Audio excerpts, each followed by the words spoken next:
Hello everyone, welcome back to my channel. इस video में हम बात करने वाले हैं रजत टोकस के बारे में। हाँ, वही रजत टोकस जो अपने ज़माने में जलालुद्दीन अकबर के नाम से जाने जाते थे और ये लड़कियों के क्रश थे। लड़कियां इनके लिए पागल थी। Why he suddenly disappeared from TV industry? People are not able to see him from long time. Also हम उनके बैड रिलेशन के बारे में बात करेंगे, जो कि को एक्टर के साथ, डायरेक्टर के साथ और स्पॉट बॉय के साथ भी रह चुका है। और रजत से रिलेटेड उनकी कंट्रोवर्सीज के भी बारे में हम बात करेंगे। जो लोग रजत को नहीं जानते, मैं उनका थोड़ा बैकग्राउंड डिटेल दे दूँ। रजत was born on 19 July 1991 in Delhi.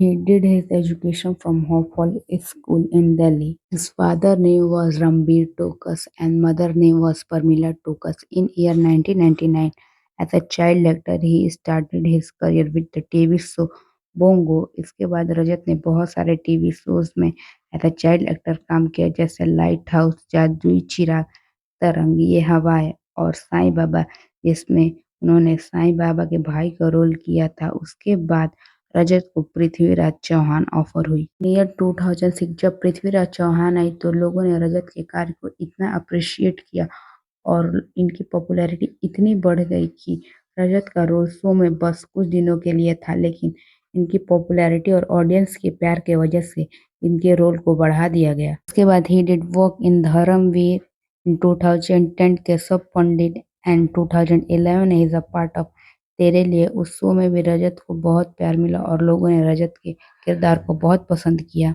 After 2 years in 2013 ही get Jodha Akbar produce by Ekta Kapoor और ये रजत के करियर का सबसे पॉपुलर और बेस्ट शो था एज अ लीड जी टू परिधि शर्मा। और ये शो ना ही केवल रजत की लाइफ का पॉपुलर शो था, बल्कि उस टाइम का पॉपुलर शो था। लोगों ने इस शो को बहुत प्यार दिया और इस शो से रजत और परिधि की पॉपुलैरिटी और बढ़ गई और आज भी लोग इन्हें जोधा अकबर के नाम से जानते हैं। शो के बाद रजत लड़कियों के क्रश बन गया और लड़कियां इनके लिए पागल हो गई थी।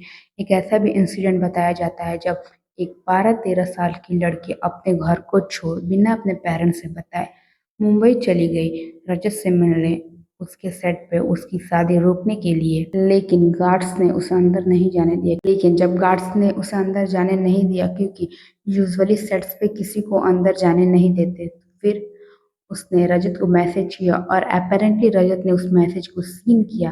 फिर उसे अंदर बुलाया गया और रजत ने उसे डांट लगाई। फिर उसके पेरेंट्स को बुलाया गया और उसे घर भेजा गया। ये सारी चीजें एक करण कुंद्रा का शो आता था कन्फेशन नाम में का, उस पे दिखाया गया। लेकिन उस टाइम ये रिवील नहीं हुआ था कि ये किस एक्टर के साथ हुआ है, लेकिन ये रजत के साथ ही हुआ था। अकबर ये शो जितना अपने डायलॉग्स और एक्टिंग के लिए फेमस था, उतना ही अपने कंट्रोवर्सीज के लिए भी था। इस शो से रिलेटेड बहुत सारी कंट्रोवर्सीज सामने आई। हम इन सारी कंट्रोवर्सीज पे एक एक करके बात करेंगे। सबसे पहले बात करते हैं पहली कंट्रोवर्सी के बारे में। जब ये शो ऑन एयर हुआ ना, तब अखिल भारतीय सभा प्रोटेस्ट करने लगे। उनका कहना ये था कि ये शो गलत फैक्ट्स दिखा रहा है और उनका कहना ये भी था कि रियल लाइफ में जोधा की शादी अकबर से हुई ही नहीं थी। जोधा नाम का कोई एग्जिस्टेंस ही नहीं था। तो राजपूत ग्रुप्स के लोग थे, उन्होंने भी प्रोटेस्ट किया कि ये शो राजपूतों को नीचा दिखा रहा है और लोगों ने ये डिमांड करने लगे कि शो को बंद किया जाए, क्योंकि ये बहुत सारे लोगों के सेंटिमेंट्स को हर्ट कर रहा है। लेकिन इतना प्रोटेस्ट करने के बावजूद भी शो बंद नहीं हुआ, शो चलता रहा। फिर सामने आई अगली कंट्रोवर्सी। दूसरी कंट्रोवर्सी सामने आई रजत और परिधि, जिनकी ऑन स्क्रीन केमिस्ट्री इतनी अच्छी थी, वही ऑफ स्क्रीन ये एक दूसरे से बात भी नहीं करते थे और इनके बीच एक कोल्ड वॉर चलता था। इन सब का रीजन रजत का अपने आप को बड़ा समझना बताया जाता था। ये अपने आप को बहुत बड़ा समझते थे। He thinks he is superior to her. देखो, कोई भी एक्टर जो स्क्रीन पे अच्छा दिखता है या उसका किरदार अच्छा है या फिर उसकी जोड़ी अच्छी है, इसका मतलब ये नहीं कि उसका रिलेशन भी एक दूसरे के साथ अच्छा ही होगा। Most of the time in India और दूसरे जगहों पे भी ये देखा जाता है कि लोग जिस कपल को रियल लाइफ में देखते हैं, वो रियल लाइफ में भी एज इट इज एक्सपेक्ट करते हैं कि वो साथ ही रहें। जैसे इनमें से किसी एक की शादी होती है, लोग उन्हें एज अ वाइफ या फिर हस्बैंड एक्सेप्ट ही नहीं करते, क्योंकि उन्होंने तो उस कपल को एक साथ देखना था। बात करते हैं तीसरी कंट्रोवर्सी के बारे में। जब जोधा अकबर के सेट से 90 क्रू मेंबर ने शो को छोड़ दिया। उनके शो छोड़ने का रीजन डायरेक्टर का उनकी तरफ रूड होना बताया जाता है।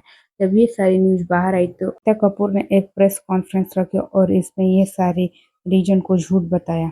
बात करते हैं चौथी कंट्रोवर्सी के बारे में। जैसे ही पिछली कंट्रोवर्सी शांत हुई, फिर एक न्यूज आने लगी कि पे रजत के साथ स्पॉट बॉय की हाथापाई हो गई थी और स्पॉट बॉय ने मिलकर रजत को मारा था और इसका रीजन रजत का रूड होना बताया जाता है। लेकिन बाद में जब रजत से ये सवाल पूछा गया तो उन्होंने इसे डिनाई कर दिया। He said this news is not true. I'm on the set shooting for the show. Director Santram Verma से रिलेटेड है। परिणीत शर्मा ने संतरम वर्मा पर सेक्सुअल हैरेसमेंट का केस फाइल किया था।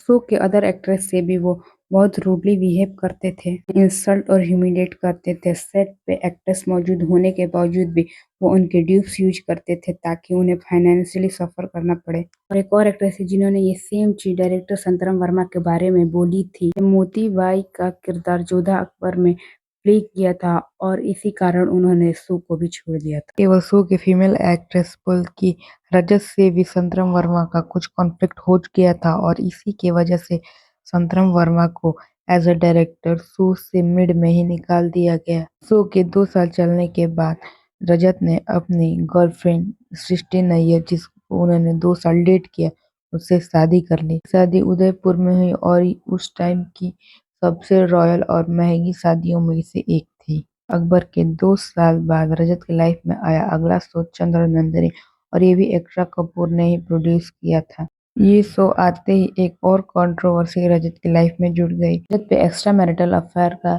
इल्जाम लगाया गया था जो कि शो की एक्ट्रेस थी तनु उनके साथ, जिन्होंने हिना का रोल प्ले किया था।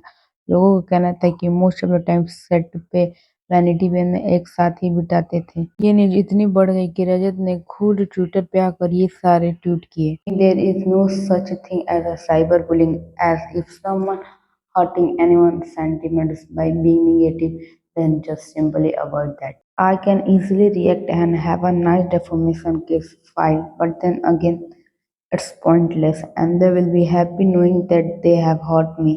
फिर रजत का आया तीसरा tweet, of which now since I'm calm in my peace, no one has power to do so. Nothing can ever will stop me for doing my work, I am here to stay. सारी चीजों को देख के बहुत सारे media portals और media house ने रजत के बारे में ये सब लिखने लगा कि वो बहुत रूड है और एरोगेंट है। जब किसी प्रेस कॉन्फ्रेंस में रजत से ये सवाल पूछा गया तो रजत ने बताया कि वो एक इंट्रोवर्ट पर्सन है और उन्हें घर रहना पसंद है। उन्हें लोगों से बातें करना, इंटरव्यू देना में कोई दिलचस्पी नहीं है। बाद रजत नागिन के 2 अलग अलग पार्ट्स में दिखाई दिए। पहले में उसने कबीर के रोल में इच्छाधारी नेवले का रोल किया था और दूसरे शो में उन्होंने विक्रांत के रूप में एक नागराज का रोल किया था। ये रजत का लास्ट शो था। इसके बाद ना ही रजत को किसी टीवी फंक्शन या फिर किसी अवार्ड शो में देखा गया था। रिपोर्ट्स की माने तो उनके टीवी में ना दिखने का कारण इशू विद को star and director preference for more की रोल्स। वो अपने लाइफ में दूसरी चीजों पे भी फोकस कर रहे हैं। ऑल ऑफ द सडन ये सारी न्यूज आने लगी कि रजत टोकस ने एक्टिंग छोड़ दी है तो रजत ने अपने इंस्टाग्राम पे ये पोस्ट करके बताया जो भी वो सुन रहे या फिर देख रहे हैं वो सही नहीं है। And he further said that he dedicated his life to something else and that's why he is not acting for time being. आपका क्या कहना है इन सारी चीजों पे? क्या रजत टोकस का कमबैक होगा? Let me know in comment section. Thanks for watching.